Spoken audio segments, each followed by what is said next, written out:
Ladies and gentlemen, welcome to the study of antiquity and the Middle Ages. As always, I am your host, Nick Barksdale, and today we're joined by a very special guest, and that is none other than Anya Leonard from Classical Wisdom. Anya, thank you so much for coming on the show today.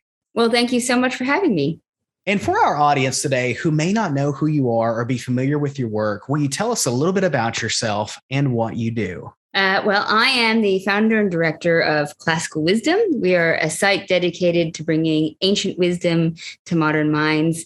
We've been around since around 2013. And to be honest, it was initially co-founded with Bill Bonner, who owns Agora Inc. And he also happens to own Les Bellettes, the French publishing house. Which is one of the last publishing houses to do critical translations of still untranslated ancient texts. A lot of the other publishing houses found out there wasn't really much money in it. So have discontinued this still important task because there are thousands and thousands of documents that still have not been critically translated from antiquity. And who knows what's in them, and that's something that I think is really exciting. So Classical Wisdom was actually initially founded with the project of finding ways to have classics-based programs be self-sustainable. And that's still sort of our mission, because you don't want to have to rely on grants and endowments. And so our goal is to provide engaging, accessible, and interesting resources about the classical world and show people that ancient history is valuable and relevant to our modern lives, and that, we can genuinely be interested, have your greater perspective people by studying what has come before us. So I think it's a really valuable thing. And basically my goal is to show people that the classics are still cool. And to my audience today, before we dive into this, I want to encourage you, check out the links in the video description below. It's going to take you to Classical Wisdom, all of their outlets, and truly take advantage of everything that they have to offer to help people like me and you better understand the history that we all love. And if possible, I highly encourage you to become a member of Classical Wisdom. I am myself, and I really can't recommend it enough. And we'll get into it in a minute as to why some of the advantages being free eBooks, but more importantly, what you all love. And that is webinars, where some of the greatest historians and archaeologists take us into history itself. Now, I want to talk about Classical Wisdom itself. What led you and your co-founder to create this organization? Well, I guess as I just mentioned, the idea of having classics be self-sustainable and to show people that it's really valuable now. It's interesting because Bill Bonner, my co-founder, he actually writes about finance and economics, and he happens to be a classics lover. And I think it's really valuable to show people that classics and ancient history and philosophy and literature is sometimes about developing a way to think, and it can be extremely valuable. And he's been an extremely successful businessman, an extremely successful investor, and he also is extremely passionate about the classics. And I don't think those things are actually unrelated. So that's another example of just how valuable it can be for showing one's outlook in life, even from a financial standpoint. And for our audience today who may check out Classical Wisdom, they're interested in becoming a member, would you tell us a little bit about what Classical Wisdom has to offer them when it comes to a membership? Sure. And thanks for asking. There's lots of perks. First off is just access to all of our resources. And we are constantly adding to that. So we put out a new ebook almost every other month that has original text, commentaries, introductions that sort of help you lead through. So one of our most recent ones was on Roman comedy, and it kind of collected a lot of the Roman comics, but it also sort of went through the stock characters, the essential plots, really helped flesh out for somebody who's new to Roman comedy, the kind of information that will let them actually enjoy the experience of reading the text. So we have a very large and growing ebook library. We also have an audio library filled with podcasts with professors. It actually started out about 7 years ago, I think. We were doing, actually more recently, 4 years ago, we were doing a round the world trip, actually. And as we went, I would find professors locally and be like, hey, I'm in town. Do you mind if I interview you? So we started off with my alma mater, Edinburgh, University of Edinburgh. And then we went down to Cyprus and we sort of traveled around the world. And so I got to start interviewing all these professors in person. And it went over so well with our members that I just kept doing it. And I've been interviewing professors. I've been getting wonderful, wonderful interviews, and I've been really grateful for the just intellectual powerhouses that are willing to talk to me, to be frank. And we have subsequently taken some of those podcasts and newer ones and created also Classical Wisdom Speaks, which is a free podcast as well if you want to get a sampling. But with regards to our memberships, we also have a really cool magazine that comes out every month called Classical Wisdom Literae, and that covers all sorts of interesting themes each month. So last month's was Mycenae, but we've done ones on, Alexander the Great and Hellenism and the rise of Hellenism, or a new one coming up recently will be Stoicism. So we cover different topics from the entire ancient world. We did one just on the ancient Jewish people. So a full range of topics. So, and we also are working very hard to kind of build out our community as well, because I think for us who love classics, we are spread throughout the world. And it's nice to know that we all exist, and that we can talk to each other and find inspiration with each other. So I really like the idea of fostering a community for that. And that's part of what we're trying to do with our memberships as well. And now I want to talk about my favorite part of classical wisdom. Anyone who knows me, who knows my channel, knows that I love to do lectures, post lectures from archaeologists and historians from around the world, talks by them, so on and so forth. And I love websites that do the exact same thing. And so now I want to talk about webinars. And this episode is almost like a promotional trailer to not only promote classical wisdom, but to also promote what they've got coming. And so I'd like to talk about your upcoming webinar that people can actually attend online. And would you mind telling us a little bit about what it is and what will it be about? Okay, so this year we're having our second ever symposium. It's taking place August 21st and 22nd. And to be frank, our lineup is just awesome. I'm really, really excited about it. So we actually, asked our community what subjects they would find interesting and what they wanted us to sort of delve into and have like a deep dive. And I think the idea is there are a lot of issues happening in the world. And I think the perspective of people who spend our time studying ancient history and philosophy have really valuable contributions on modern topics. And so part of my goal for Classical Wisdom, as I said before, is showing the relevance of the ancient world. So we asked people what they wanted, and the title we've come up with is The End of Empires and the Fall of Nations. So we're going to discuss how empires evolve and move. And, people love making a comparison to modern empires, to the Roman Empire, or the British Empire. This is a very common trait. But people don't really discuss exactly how the Roman Empire failed or found its demise. Similarly, with the Greek Empire, that making those comparisons, we really need to understand the history properly. And so we actually have some more modern and ancient historians. One of our headline speakers is Neil Ferguson, who's, one of the most celebrated historians alive today. We have a whole slew of fantastic speakers like Paul Cartledge, Edith Hall, who are all absolute specialists. We've also got great philosophers like Angie Hobbs, and we've got a lot of the Stoics present. We've got A.A. Long, Donald Robertson, William B. Irving. We've got Victor Davis Hanson.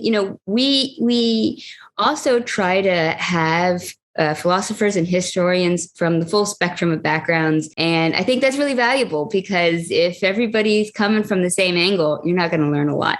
So what you want to do is approach difficult subjects like a skeptic and have an open mind.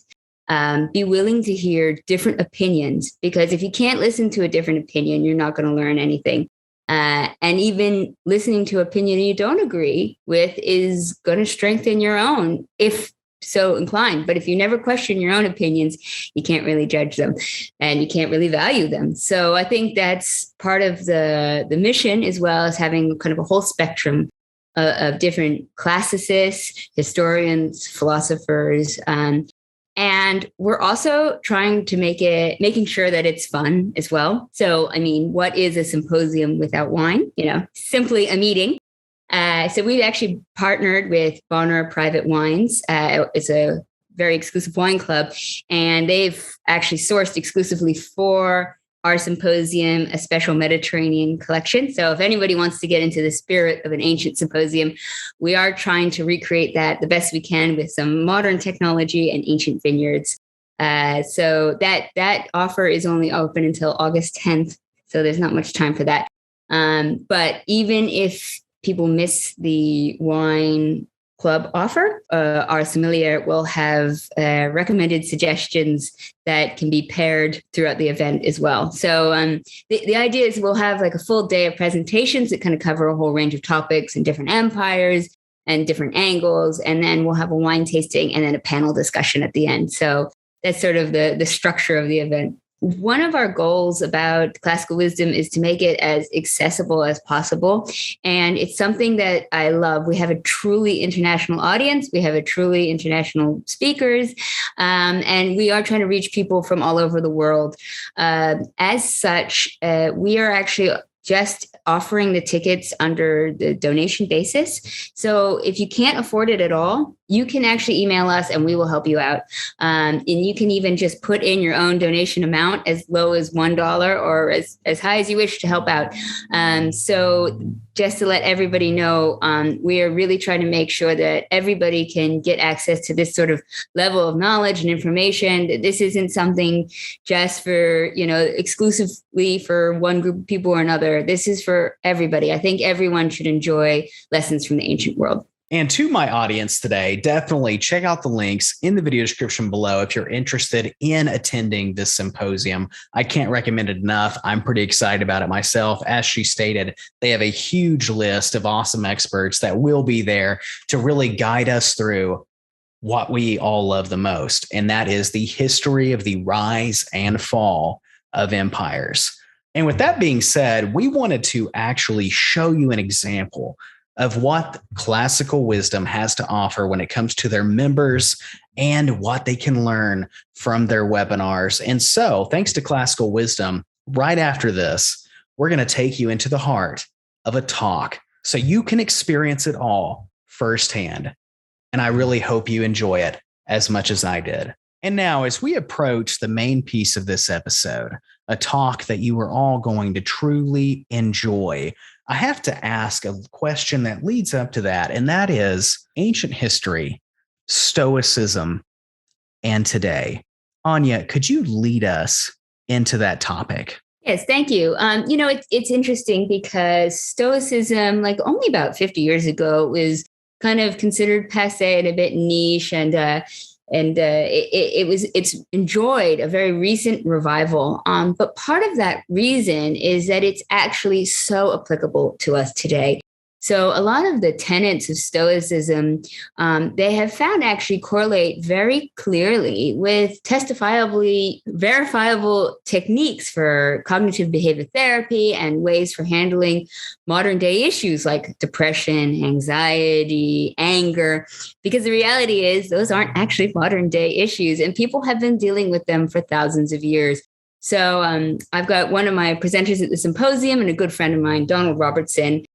He is a cognitive behavior therapist as well as one of the founders for modern Stoicism. And he does a great job illustrating some of the ancient Stoic principles and how they can be used today in really, really applicable ways that can help build emotional resilience and give one perspective and really help people find control in their lives in the right kind of way. And it's really tactics that are used for addiction, all sorts of issues that are really attainable ways to fix and help individuals, just about any individual, to be honest. And so it's great because he ties it a lot in with the life of Marcus Aurelius, which is the former Roman emperor and a Stoic as well.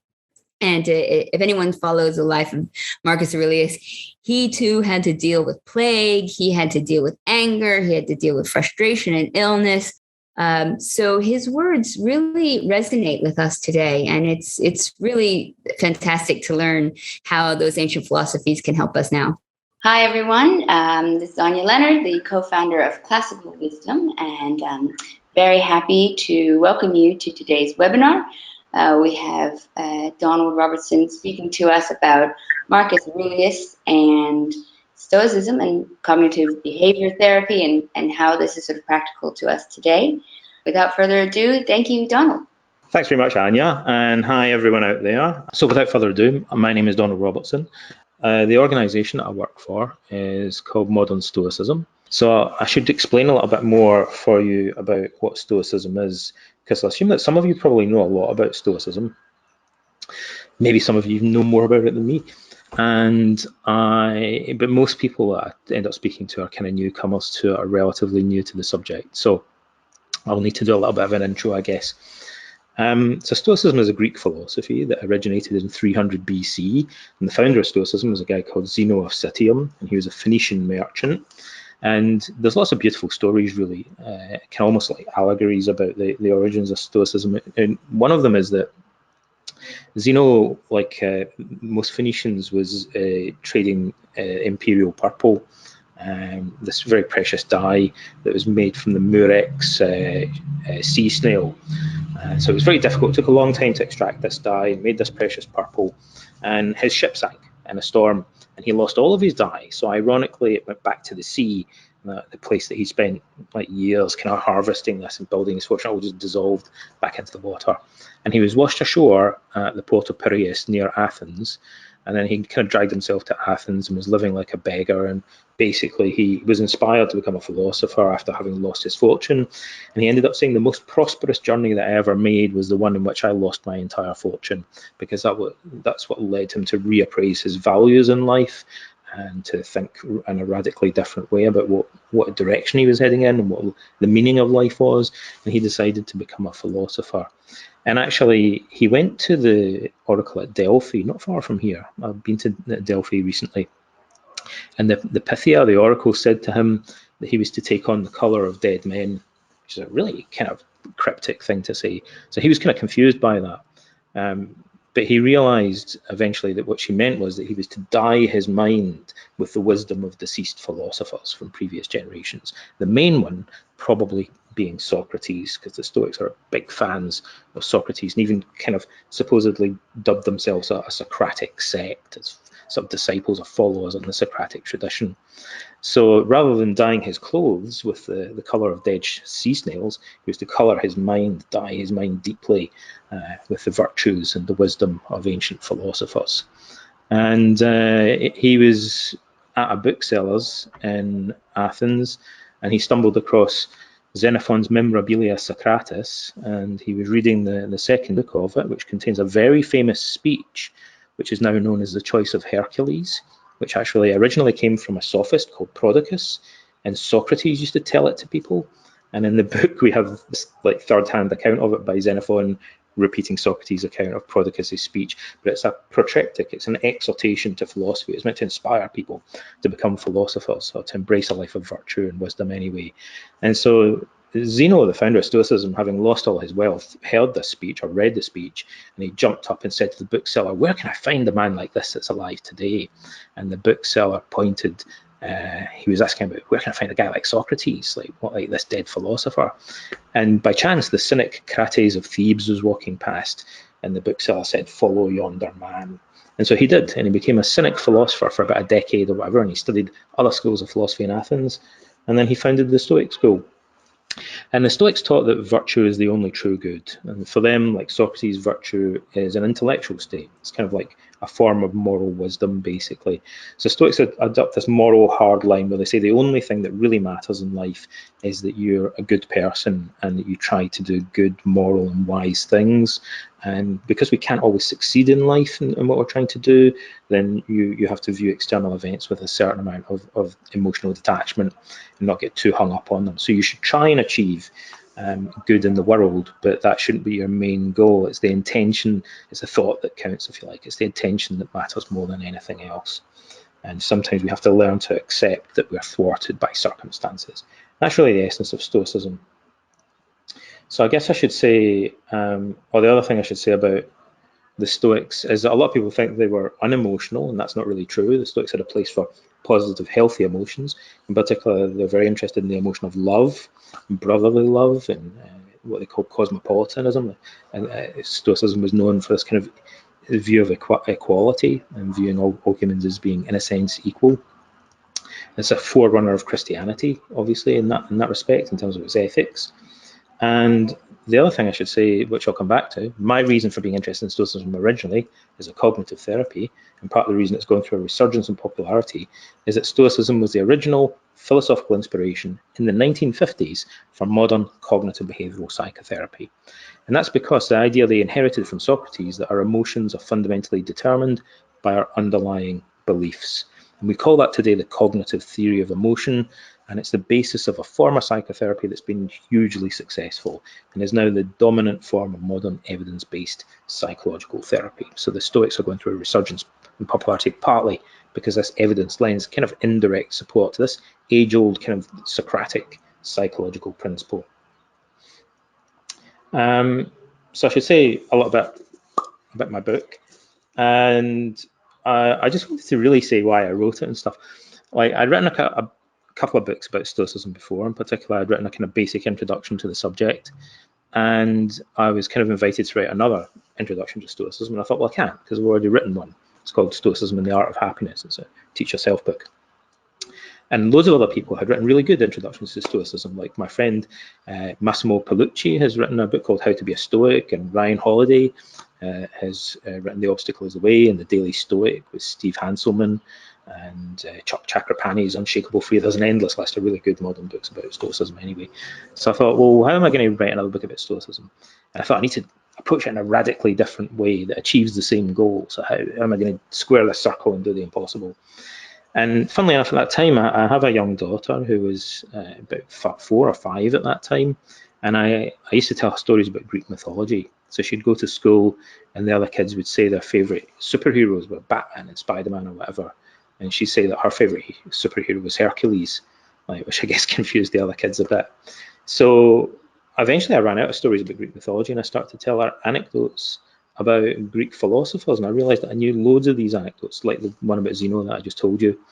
And everyone knows the anecdote also about Diogenes the Cynic when he allegedly met Alexander the Great, and Alexander, the most powerful man in the world, said, "Is there anything I can do for you, or anything I can give you?" And Diogenes says, "Yes, can you step aside, you're blocking the sun." And so these sort of anecdotes I used to talk to Poppy about, my daughter, and I thought, hang on a minute, can I write a book that's a bit like that? Could I write a book about Stoicism that consists in anecdotes like the one about Zeno? And then I thought there's a problem there because we don't have that many anecdotes about Zeno. We don't know that much about him. But there is another Stoic that we know loads about, and that's Marcus Aurelius. And we know loads about him because he was a Roman emperor. He's kind of the last famous Stoic, actually, about 5 centuries after Zeno. So Stoic school was around for like 500 years, and it's, you know, in its heyday anyway. And we know a lot about Marcus because there are like several Roman histories that describe his reign and his character, in addition to having also the Meditations, his private record of his Stoic exercises. And also we have his private correspondence with his rhetoric tutor, Marcus Cornelius Fronto. So we've got all this evidence about Marcus, you know, and obviously there's a bunch of statues of him and things like that, and other bits of archaeological and numismatic evidence. So we can tell more stories about him. So I wrote a book, How to Think Like a Roman Emperor, the Stoic philosophy of Marcus Aurelius, where each chapter tells a story based on the Roman history, so factually based. And then I kind of segue into his philosophy and how that relates to his behavior and these historical anecdotes. And then I kind of segue from that into modern cognitive therapy and what that tells us about how we would apply similar techniques today, basically. So I thought we've got roughly 10 minutes left, and then we'll do some Q&A. I'd like to say a little bit about some practical Stoic exercises. So I know for some of you that's kind of like the main thing. And yeah, I am a techniques guy. I was always a techniques guy as a psychotherapist. It was kind of what I was known for. Two things: number one, being quite argumentative, and number two, being really into like lots of different techniques. So when I ran training courses, I would teach therapists lots of practical skills and practical exercises, and I'd carefully evaluate them and stuff, gather a lot of data on them. And when I discovered the Stoics, like about 20 years ago now, I immediately started to kind of classify and categorize the different techniques I could find. And the first book I wrote on the subject, The Philosophy of Cognitive Behavioral Therapy, I drew up a list of all the parallels between Stoicism and modern cognitive therapy, particularly the rational emotive behavior therapy of a guy called Albert Ellis, one of the pioneers of modern cognitive therapy. And I went back recently and looked at that list because I don't think I actually numbered it, but there were about 18 distinct psychological practices that I identified in Stoicism, kind of depending on how you choose to carve things up. So there are two that, in a sense, are particularly fundamental and well known. So we may as well start with those. So the first one is the opening sentence of a thing called the Enchiridion, or the Handbook of Epictetus. So we actually have this little concise handbook of how to be a Stoic. So Massimo wasn't the first person to write a book how to be a Stoic. We kind of have the ancient equivalent from Epictetus, the most famous teacher of philosophy in the Roman Empire, arguably, certainly the most famous Stoic teacher. And the opening sentence of it says, "Some things are up to us and other things are not." So particularly in the Greek, it's a very simple construction. And this is the foundation of everything that follows in that handbook. In a sense, it's the foundation of Stoicism, particularly in the way that Epictetus conceptualizes it. Some things are up to us and other things are not. And he means some things are entirely up to us. Some things are directly up to us. And he goes on to clarify in the next sentence. He's not kind of making a distinction between how much control we have of varying degrees over things. No, he's making a much more absolute fundamental distinction between our acts of volition, our acts of will themselves, and everything else. So he says it's our own voluntary thoughts and actions that are up to us. And we need to make a clear distinction, the Stoics say. They think we normally blur this boundary, and I agree from the perspective of modern therapy. The clients do this all the time. And the Stoics thought that by becoming much clearer about this, what modern Stoics call the dichotomy of control, that we cope better with stressful situations. So they think that we should take greater responsibility for the things that are actually under our voluntary control and learn to be more emotionally indifferent or accepting towards external events that aren't under our direct control. But that does not mean that we should be completely indifferent to them. The Stoics believe that we should have a preference for one sort of external outcome over another. It's rational to prefer healthy outcomes, but we shouldn't get upset when these things don't go our own way. We should invest our more importance on the intentions, because that's what's directly under our control, and our own character goes hand in hand with that. And some of you may realize that in the modern world, this dichotomy of control is found in a very well-known saying or prayer called the Serenity Prayer, which was made famous by Alcoholics Anonymous, and even celebrities have it tattooed on them and things like that. So it says, "God, give me the serenity to accept the things I cannot change, the courage to change the things I can, and the wisdom to know the difference." And that happens to almost perfectly encapsulate the core psychological principle of Epictetus' Stoicism. Give me the serenity to accept the things I cannot change, the courage to change the things I can, and the wisdom to know the difference. That's kind of Stoicism in a nutshell. And but Stoicism is a much bigger, more complex philosophy. That's just one of its foundation stones. So the other fundamental principle comes a couple of sentences later in the Handbook of Epictetus, where he says, very famous, this is probably the most famous quote from Stoicism, it's not things that upset us, but our opinions or our judgments about them. And that became particularly famous because the founders of cognitive psychotherapy used to quote that to their clients, and still do sometimes, and cognitive therapists still do sometimes.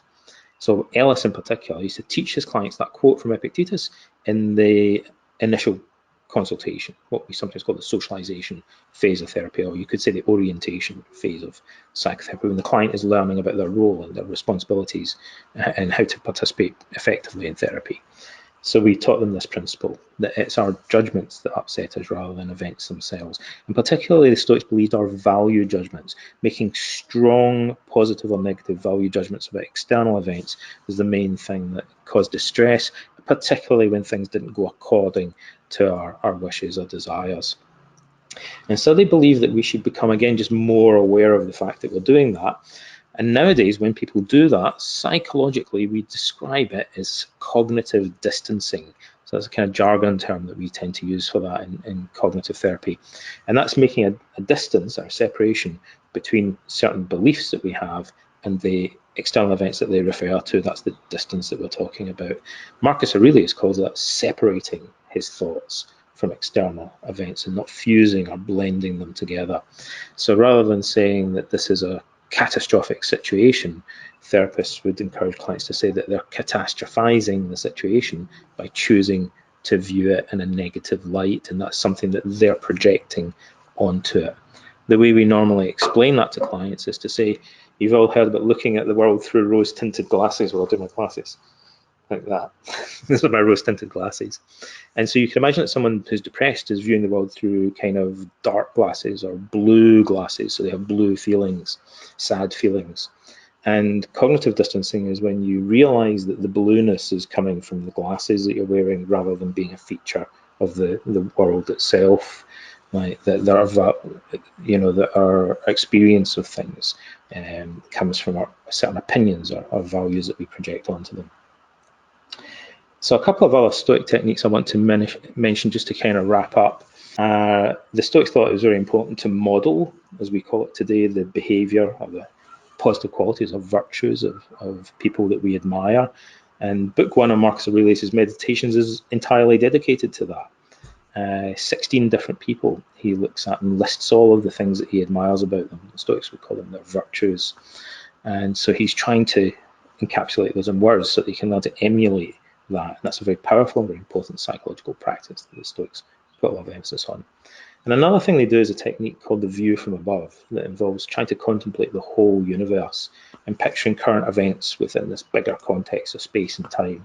And sometimes that could be like the view of the Olympian gods looking down from high above, or incidentally, like sometimes sounds like they're almost describing the view from the Acropolis looking down in the Agora below in Athens, which is something that Socrates and other Athenians would have been very familiar with. But sometimes it's more of a metaphysical or cosmological vision. They try and imagine the whole of space and time as if from the perspective of God himself. And so the things that are troubling us then seem, although we're not denying them or ignoring them, they're still there, but they're in such a vast context, they seem more trivial. And the Stoics would say that that's a more truthful perspective, because these events really actually do take place within a wider context. And realizing that is not only more philosophically truthful, it also makes them less disturbing to us. And the other big thing that the Stoics used to do is to contemplate their own death. Again, an idea that they kind of inherited from Socrates and his followers. And so this is a recurring theme, particularly in Marcus Aurelius, that by contemplating our own mortality, it helps us to value the present moment more and to cherish life as an opportunity and to remain more grounded in the here and now or the present moment. There are many overlaps between Stoicism and Buddhism in this respect, in terms of mindfulness and dwelling in the present moment. And the other famous Stoic technique, which I'll finish with, is called Premeditation Melorum, and the premeditation of adversity or bad things or evils, however you want to describe it. I like to say the premeditation of adversity. So the Stoics would regularly imagine other bad things, not just their own death, but illness, poverty, exile, and so on. Seneca in particular talks a lot about this. Marcus Aurelius touches on it a little bit. And so every day the Stoics would practice, imagine the sort of things that people might worry about, but they picture them as if they're currently happening. And that's partly just because the Stoics realized that when we do that for long enough in a controlled manner, that our emotional distress tends to wear off. And that's one of the most robustly established findings in modern research on psychotherapy, incidentally. It's called emotional habituation. So if we do it in the right way for long enough and repeatedly, anxiety in particular will tend to wear off through repeated mental exposure, what we call imaginal exposure. And the Stoics knew that 2,000 years ago. And the other thing that they're doing is rehearsing different ways of thinking about adversity. So they picture catastrophes in their mind in order to rehearse viewing them with greater indifference and realizing that what really matters is how they respond to the event rather than the event itself. So that's a kind of little lightning tour of Stoicism. Hopefully it's not too much information, but I wanted to kind of give you a little bit of background, a little bit of history, and then some of the kind of practical exercises that you can begin maybe thinking about using in your own life, and be reading up a little bit more on if you think they might be helpful. And hopefully you can also kind of see now like why Stoicism would be of such interest to modern psychologists and cognitive psychotherapists. Dear Donald, what are the advantages of the Stoic philosophy when compared with the Epicurean philosophy, which is apparently more optimistic? Oh, this is going to be a good one, because I know Anya said earlier that she was a little bit more tempted by the Epicurean side, so I'm going to see if we can kind of win her over to the Stoics.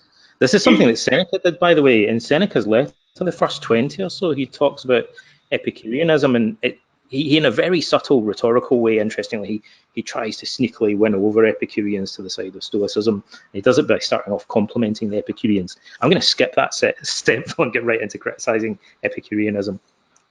So Epicureanism is this philosophy that was developed by Epicurus around about the same time as the Stoic school originated, and it's sometimes described as a form of hedonism, although I know modern Epicureans often don't like that, because it shouldn't be confused with sort of naive or crude hedonism. Really, Epicurus said the goal of life was pleasure, hedone, but he said that he meant something paradoxical by that. He said that the healthiest form of pleasure, the highest form of pleasure, was actually freedom from suffering or pain, which the Epicureans called ataraxia, so a kind of peace of mind. And so Epicureanism in some ways kind of almost resembles Buddhism.